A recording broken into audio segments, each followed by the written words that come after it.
بسم اللہ الرحمن الرحیم اقرأ أخيا ورتل القرآن اصبح بصوتك اسمع الأكوان اقرأ كلام الله.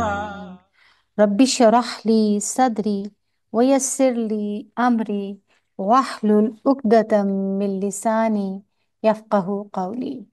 ربنا زدنا علما اللهم فقهنا في الدين اللهم انفعنا بما علمتنا وعلمنا ما ينفعنا وزدنا علما. اللهم اهد قلبي وسدد لساني واسلل سخيمة قلبي آمين يا رب العالمين. اعوذ باللہ من الشیطان الرجیم بسم اللہ الرحمن الرحیم. قال الملأ الذین استکبروا من قومه لنخرجنک یا شعیب والذین آمنوا معک من قريتنا او لتعودن فی ملتنا قال ولو كنا کارہین. اس کی قوم کے سرداروں نے جو اپنی بڑائی کے گمنڈ میں مبتلا تھے اس سے کہا کہ اے شعیب علیہ السلام ہم تجھے اور ان لوگوں کو جو تیرے ساتھ ایمان لائے ہیں اپنی بستی سے نکال دیں گے ورنہ تم لوگوں کو ہماری ملت میں واپس آنا ہوگا. شعیب علیہ السلام نے جواب دیا کیا زبردستی تم ہمیں پھیرو گے خواہ ہم راضی نہ ہوں. ہم اللہ پر جھوٹ کرنے والے ہوں گے اگر تمہاری ملت میں پلٹ آئیں جبکہ اللہ ہمیں اس سے نجات دے چکا ہے. ہمارے لیے تو اس کی طرف پلٹنا اب کسی طرح ممکن نہیں الا یہ کہ خدا ہمارا رب ہی ایسا چاہے. ہمارے رب کا علم ہر چیز پر حاوی ہے اسی پر ہم نے اعتماد کیا. اے رب ہمارے اور ہماری قوم کے درمیان ٹھیک ٹھیک فیصلہ کر دے اور تو بہترین فیصلہ کرنے والا ہے. ربنا افتح بیننا وبین قومنا بالحق وانت خیر الفاتحین. دیکھیے یہ قرآن جو ہے نا سبحان اللہ ایک نور ہے اور ہم چاہے پروفٹس کے قصہ پڑھے اس سے اتنے لیسنز اللہ سبحانہ و تعالی ہمیں دیتے ہیں چاہے کسی کمیونٹی کا تو پتہ چلتا ہے کہ انسان کا رویہ کیا ہونا چاہیے. تو یہ ایک نور ہے جیسے سورہ النساء میں ہے نا یا ایھا الناس قد جاءکم برہان من ربکم وانزلنا الیکم نورا مبینا. لوگوں تمہارے رب کی طرف سے تمہارے پاس دلیل روشن آ گئی اور ہم نے تمہاری طرف ایسی روشنی بھیج دی جو تمہیں صاف صاف راستہ دکھانے والی ہے. دیکھیں نور اور روشنی کیا ہوتی ہے؟ اندھیروں میں راہ دکھاتی ہے. یہ زندگی اندھیروں سے بھری ہوئی ہے. کس چیز کا اندھیرا؟ جہالت کا اندھیرا، لا علمی کا اندھیرا. اور جب قرآن کا نور آ جاتا ہے تو انسان کو صحیح اور غلط کا فرق پتہ چلتا جاتا ہے اور صحیح راستہ معلوم ہو جاتا ہے. زید بن ارقم رضی اللہ تعالیٰ عنہ سے مروی ہے کہ نبی کریم صلی اللہ علیہ وآلہ وسلم نے فرمایا آگاہ رہو اے لوگو میں ایک انسان ہوں قریب ہے کہ میرے رب کا بھیجا ہوا میرے پاس آئے تو میں اسے قبول کر لوں اور میں تم میں دو بھاری چیزیں چھوڑے جا رہا ہوں.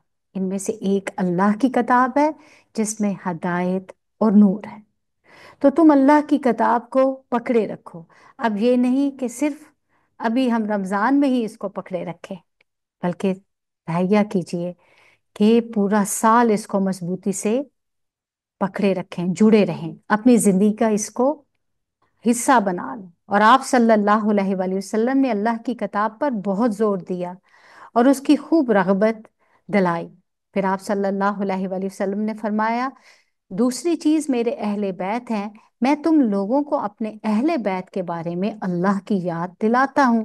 میں تم لوگوں کو اپنے اہل بیت کے بارے میں اللہ کی یاد دلاتا ہوں. میں تم لوگوں کو اپنے اہل بیت کے بارے میں اللہ کی یاد دلاتا ہوں، اور 3 دفعہ انہوں نے ریپیٹ کیا، یعنی ان کے ساتھ احسان کا رویہ اختیار کرو۔ تو ہمارے لیے لازم ہے کہ ہم زندگی کے اس سفر میں نبی کریم صلی اللہ علیہ وآلہ وسلم کے ارشادات کو یاد رکھیں۔ دیکھیں، ہر نبی کی مخالفت اس کی قوم نے اور اس کی قوم کے خوشحال طبقے نے کی، جیسے جز 9 کی جو ورس نمبر 88 ہے سورہ الاعراف کی، اس میں بھی آپ دیکھیں کہ شعیب علیہ السلام کے خلاف کون ہے؟ خوشحال طبقہ، the leaders۔ اس کی وجہ یہ تھی کہ وہ خود کو بڑا سمجھتے تھے، وہ یہ سمجھتے تھے کہ اگر نبوت آنی بھی تھی تو اس کے حقدار ہم زیادہ تھے، ہمارے پاس یہ سب کچھ آنا چاہیے تھا، ہم لوگوں کی رہنمائی کرتے۔ اب چونکہ نبوت کسی اور کے پاس آ گئی ہے تو ہم اس کی پیروی کرنے والے نہیں ہیں۔ متکبر لوگوں کا طریقہ کار جو ہوتا ہے نا، وہ ایک ہی طرح کا ہوتا ہے، وہ ناحق طریقہ سے آرگیو کرتے ہیں، جھگڑا کرتے ہیں، بحث کرتے ہیں، اور اگر اس پر بے بس ہو جاتے ہیں تو پھر وہ تھریٹ کرتے ہیں، دھمکیوں کے اوپر آ جاتے ہیں۔ تو یہاں پر بھی وہ دیکھیں دھمکیاں دے رہے ہیں کہ ہم تمہیں اپنی قوم اور ملک سے نکال دیں گے، اور جو تمہارے اوپر ایمان لائے گا اس کو بھی تمہارے ساتھ نکال دیں گے، پھر لازماً تمہیں ہماری ملت میں واپس آنا ہوگا، ہمارے طریقوں کو فالو کرنا ہوگا۔ دیکھیے، اہل ایمان کے لیے ایمان کو چھوڑنا، دین کے طریقے کو چھوڑنا انتہائی ناپسندیدہ ہوتا ہے۔ جس شخص کو ایمان کی حلاوت نصیب ہوگی، the person has tasted the sweetness of ایمان، پھر وہ ایمان کو ترک نہیں کر سکتا۔ انس رضی اللہ تعالیٰ عنہ سے روایت ہے کہ نبی کریم صلی اللہ علیہ وآلہ وسلم نے فرمایا کہ 3 باتیں جس کسی کے اندر بھی ہوں گی وہ ایمان کی مٹھاس کو پالے گا۔ That person is going to taste the sweetness of ایمان۔ نمبر 1، یہ کہ اللہ اور اس کا رسول اس کے نزدیک ہر چیز سے زیادہ محبوب ہو، and secondly، اور یہ کہ آدمی جس کسی سے محبت کرے صرف اور صرف اللہ کے لیے محبت کرے، یعنی اس کی محبت، اس کی نفرت، اس کا اٹھنا، اس کا بیٹھنا، اس کی قربانی، اس کا جینا، اس کا مرنا، یہی پڑھا نا ہم نے کل، کس کے لیے ہونی چاہیے؟ صرف اور صرف اللہ کے لیے۔ تیسرا، کفر میں دوبارہ لوٹنے کو اس طرح ناپسند کرے جیسے کہ وہ آگ میں پھینکے جانے کو ناپسند کرتا ہے، یعنی اسلام سے پھر مرتد ہو کر کفر کی طرف جانا اس کے لیے ایسا ہی ہو جیسے جہنم میں جانا ہے۔ تو انبیاء جو تھے نا، ان کا دین شرک والا کبھی نہیں رہا، نبی بھی اپنے نیک عمل اور ایمان پر کبھی غرور نہیں کرتے تھے۔ ہمیں بھی نہیں سوچنا چاہیے کہ نیکی کی جس حالت پر بھی ہیں، ایمان کے جس درجے پر بھی ہم ہو، اللہ سے دعا کریں کہ اللہ مجھے ہمیشگی عطا کر، اور کبھی نہ سوچیں کہ اس کے اوپر اللہ نے اس کو ہمیشگی عطا کر دی۔ یہ اللہ ہی کا فضل ہے کہ جب تک انسان کسی چیز کے اوپر جمع رہتا ہے، اور تب تک ہی جمع رہتا ہے جب تک اللہ چاہے گا۔ تو انبیاء اور صالحین ہمیشہ سے یہ جانتے ہیں کہ ان کا دین پر ثابت قدم رہنا اللہ کی مشیت کی وجہ سے ہے، اس میں ان کا اپنا کوئی کمال نہیں۔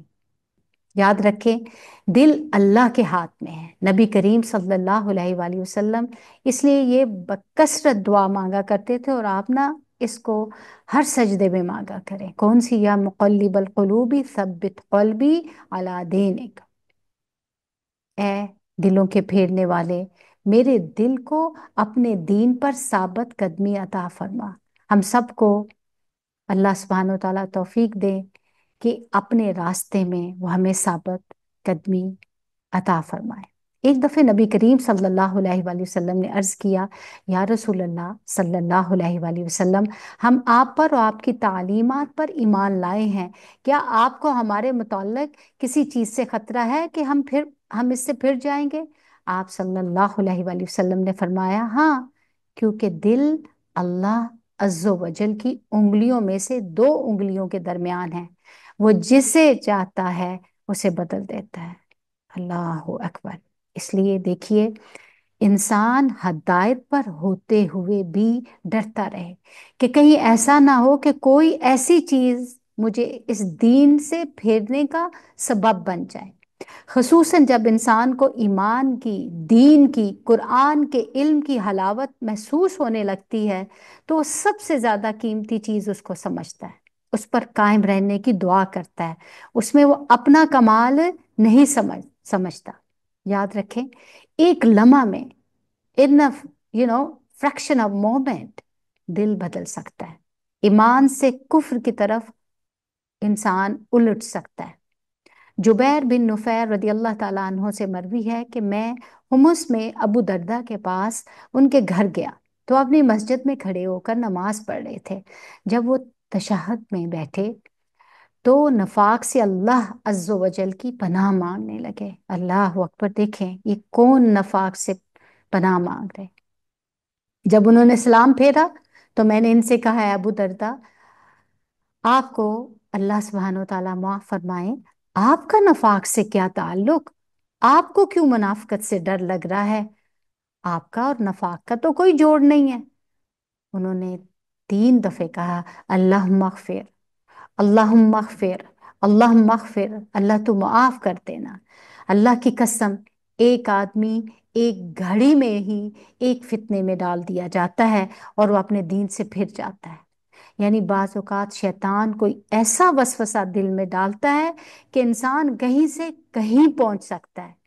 اس لیے بہت ضروری ہے کہ انسان اللہ سبحانہ و تعالیٰ سے اس کا استقامت مانگتا رہے۔ ربنا لا تزغ قلوبنا بعد اذ ہدیتنا، مانگتے رہیں، کہتے رہیں۔ تو اس کی قوم کے سرداروں نے، جو اس کی بات ماننے سے انکار کر چکے تھے، آپس میں کہا، وقال الملأ الذین کفروا من قومہ، اگر تم نے شعیب علیہ السلام کی پیروی قبول کر لی تو تم سب برباد ہو جاؤ گے۔ مگر ہوا یہ کہ ایک دہلا دینے والی آفت نے ان کو آ لیا اور وہ اپنے گھروں میں اوندے منہ پڑے کے پڑے رہ گئے۔ جن لوگوں نے شعیب علیہ السلام کو جھٹلایا وہ ایسے مٹے کہ گویا کبھی ان گھروں میں بسے ہی نہ تھے۔ شعیب علیہ السلام کے جھٹلانے والے ہی آخرکار برباد ہو کر رہے۔ اور شعیب علیہ السلام یہ کہہ کر ان کی بستیوں سے نکل گیا کہ اے برادران قوم، میں نے اپنے رب کے پیغامات تمہیں پہنچا دیے اور تمہاری خیر خواہی کا حق ادا کر دیا۔ اب میں اس قوم پر کیسے افسوس کروں جو قبول حق سے انکار کرتی ہے؟ کبھی ایسا نہیں ہوا کہ ہم نے کسی بستی میں نبی بھیجا ہو اور اس بستی کے لوگوں کو پہلے تنگی اور سختی میں مبتلا نہ کیا ہو، اس خیال سے کہ شاید وہ عاجزی کے اوپر اتر آئیں، کیونکہ وہ سبحان اللہ اس سے پہلے وہ عیاشی کر رہے ہوتے ہیں، تو اللہ چاہتے ہیں کہ وہ اللہ کی طرف لوٹ آئیں۔ پھر ہم نے ان کی بدحالی کو خوشحالی سے بدل دیا، یہاں تک کہ وہ خوب پھلے پھولے اور کہنے لگے کہ ہمارے اسلاف پر بھی اچھے اور برے دن تو آتے ہی رہے ہیں، آخر ہم نے انہیں اچانک پکڑ لیا اور انہیں خبر تک نہ ہوئی۔ دیکھیے، خوشحالی اور بدحالی دونوں ہی امتحان کے 2 پرچے ہوتے ہیں۔ تکلیف میں تو انسان سمجھتا ہے کہ میرے اوپر کوئی امتحان ہے، کوئی آزمائش ہے، شاید اللہ کی کوئی ناراضگی ہے، اس وجہ سے میرے حالات نہیں بدلتے۔ لیکن جب خوشحالی آتی، نعمتیں فراواں ہو جاتی ہیں، تو انسان سب کچھ بھول جاتا ہے۔ انسان کے اندر یہ خیال آتا ہے کہ میرا رب مجھ سے بڑا ہی راضی ہے، لہٰذا وہ گناہ پر گناہ کرتا جاتا ہے، اللہ کی نافرمانیوں کی طرف چل پڑتا ہے اور توبہ استغفار بھی نہیں کرتا۔ تو اس لیے جب صحابہ کرام پر نعمتیں بہت زیادہ آ جاتی تھی تو وہ بہت زیادہ ڈرتے تھے کہ کہیں رب کی طرف سے یہ ڈھیل نہ ہو، استدراج نہ ہو، اس کے بعد کہیں پکڑ نہ ہو جائے۔ اس لیے نعمتوں کو بھی عاجزی کے ساتھ استعمال کرنا چاہیے اور اس میں اللہ کا اور بندوں کا حق نکالتے رہنا چاہیے تاکہ شکر ادا ہوتا رہے اور آپ کی نعمتیں برقرار رہیں۔ تو اللہ کہتے ہیں اگر بستیوں کے لوگ ایمان لاتے اور تقوی کی روش اختیار کرتے تو ہم ان پر آسمان اور زمینوں سے برکتوں کے دروازے کھول دیتے۔ سبحان اللہ۔ یہاں دیکھیے بتایا جا رہا ہے کہ نعمتیں کیسے برقرار رہتی ہیں۔ دو چیزیں اللہ کو راضی کرنے والی ہیں، کون سی؟ ایک ایمان اور دوسرا تقوی۔ مگر انہوں نے تو جھٹلایا، لہذا ہم نے اس بری کمائی کے حساب میں انہیں پکڑ لیا جو وہ سمیٹ رہے تھے۔ پھر کیا بستیوں کے لوگ اب اس سے بے خوف ہو گئے کہ ہماری گرفت کبھی اچانک ان پر رات کے وقت نہ آ جائے گی، جب کہ وہ سوئے پڑے ہوئے ہوں، یا انہیں اطمینان ہو گیا کہ ہمارا مضبوط ہاتھ کبھی یکایک ان پر دن کے وقت نہ پڑے گا جب کہ وہ کھیل رہے ہوں گے؟ کیا یہ لوگ اللہ کی چال سے بے خوف ہیں؟ حالانکہ اللہ کی چال سے وہی قوم بے خوف ہوتی ہے جو کہ تباہ ہونے والی ہے۔ استغفر اللہ۔ تو اللہ سبحانہ و تعالیٰ کے ان کے خلاف چال چلنا کیا ہے کہ پہلے انہیں مہلت اور ڈھیل دے دی، پھر ان پر دنیا کے انعامات عام کر دیے، اور پھر اچانک رسی کھینچ لی۔ حسن بصری کہتے ہیں کہ مومن نیک کام کرتے ہوئے بھی ڈرتا ہے، لرزتا ہے، خوف کھاتا ہے۔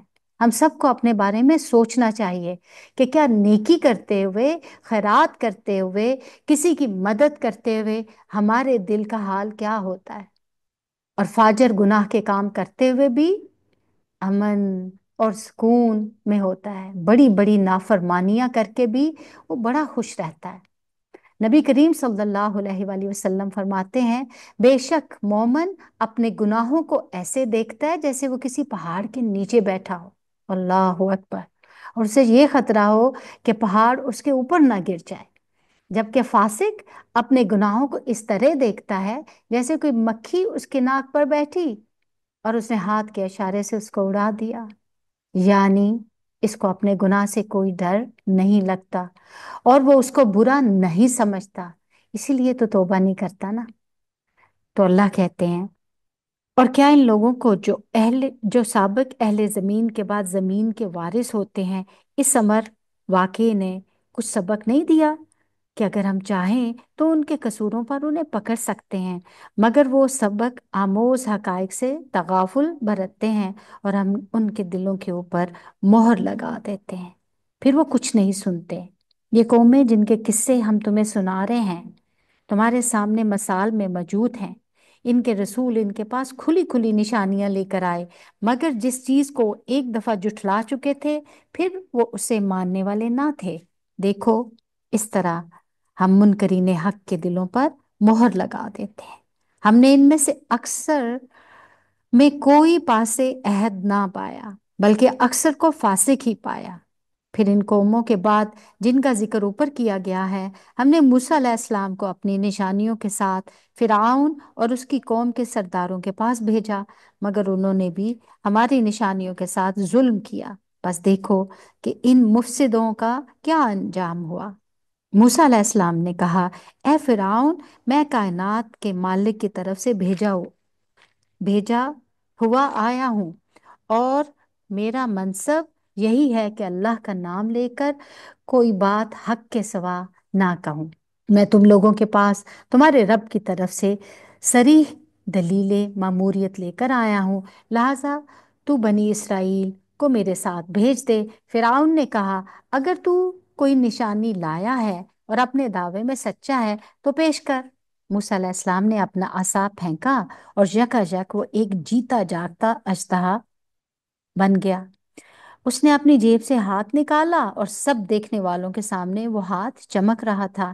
اس پر فرعون کی قوم کے سرداروں نے آپس میں کہا کہ یقیناً یہ شخص بڑا ہی ماہر جادوگر ہے، تمہیں تمہاری زمین سے بے دخل کرنا چاہتا ہے، اب کہو کہ کیا کہتے ہو۔ پھر سب نے فرعون کو مشورہ دیا کہ اسے اور اس کے بھائی کو انتظار میں رکھیے اور تمام شہروں میں ہرکارے بھیج دیجیے کہ ہر ماہر فن جادوگر کو یہ آپ کے پاس لے آئیں۔ چنانچہ جادوگر فرعون کے پاس آ گئے۔ انہوں نے کہا اگر ہم غالب رہے تو ہمیں اس کا صلہ تو ضرور ملے گا۔ فرعون نے جواب دیا ہاں،